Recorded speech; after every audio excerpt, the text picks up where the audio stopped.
Terima kasih Anda masih bersama kami di Kabar Petang. Kita lanjutkan dialog. Saya ingin ke Kang Aceh. Kang Aceh tadi sempat terputus, tapi paling tidak begini, Kang Aceh melihat ini sebagai sudah dimulainya genderang perang urat syaraf tidak?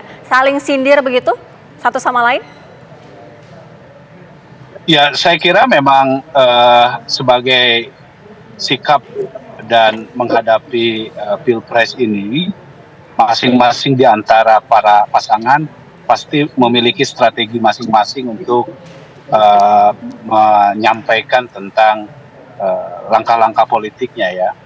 Tentu yang disampaikan oleh pasangan Amin dengan menyatakan yang bombastis, saya kira itu sesuatu yang sangat hiperbolik ya, melihat situasi saat ini seperti akan hancur dan lain-lain. Saya kira tidaklah. Kalau hancur artinya juga ini menjadi tanggung jawab dari Mas Arya Bima juga, tanggung jawab dari Pak Saiful Huda juga, karena sama-sama kan kita ini sesungguhnya adalah saat ini sama-sama di dalam pemerintahan dan memiliki akses yang sama dalam konteks kekuasaan hari ini gitu loh.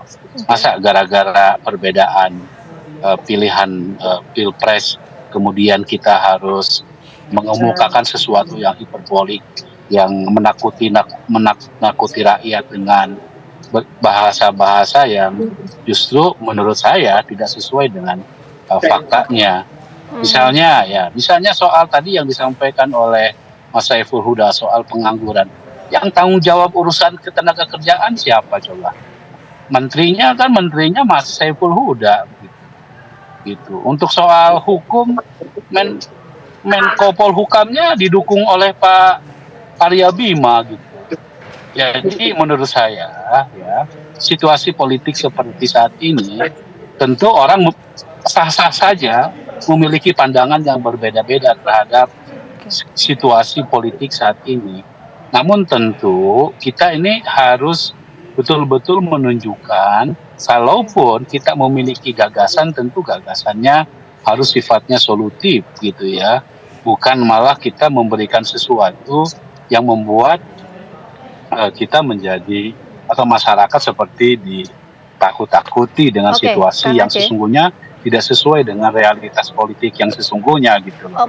Kalau memang ini tidak sesuai dengan realita politik yang ada, menurut Kang Aceh tujuan Gus Ibin menyampaikan seperti itu apa? Apakah memang ini bagian dari strategi kampanye atau seperti apa, Kang Aceh? Ya, itu bagian dari komunikasi politik yang ingin menarik garis diferensiasi dengan pasangan kami.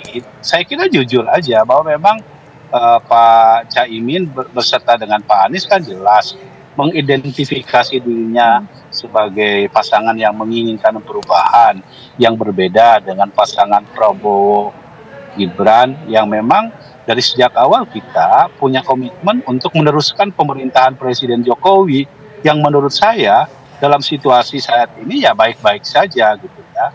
Tidak seperti yang dikatakan tadi oleh Mas Saiful Huda ya. Nah, karena itu komitmen kita untuk menjaga proses demokrasi di dalam Pilpres 2024 ini dengan sebaik-baiknya, ya kita harus jaga itu. Kita harus punya kepercayaan terhadap mekanisme demokrasi saat ini dengan tetap memberikan kepercayaan terhadap penyelenggara pemilu. Bukankah penyelenggara pemilu saat ini juga produk politik dari para partai politik yang ada saat ini, yang ada di parlemen gitu. Bawaslu juga adalah produk politik hasil dari proses politik yang ditentukan oleh para kontestan politik 2024 gitu. Jadi menurut saya tentu apa yang disampaikan oleh pasangan Amin ini adalah bagian dari komunikasi politik untuk menarik garis diferensiasi dari apa yang dilakukan oleh presiden, oleh pasangan kami. Walaupun ini juga paradok. Paradoknya kenapa? Karena saat ini sesungguhnya baik pasangan partai politik pendukung pasangan Amin maupun partai politik pendukung pasangan Ganjar maupun Pak Mahfud sekarang ya sesungguhnya adalah bagian dari pemerintahan juga gitu loh. Jadi saya ingin mengatakan jangan sampai kita menepuk air di dulang, ya terpercik muka sendiri. Itu yang harus kita jaga gitu, karena ini harus menjadi tanggung jawab kita bersama. Ya, kita ke Bang Huda. Bang Huda, ini jangan sampai juga jadi bumerang terhadap parpol sendiri begitu. Apa yang dinyatakan kemudian juga malah kena diri sendiri. Tapi dijawabnya nanti usai jeda. Kabar Petang segera kembali.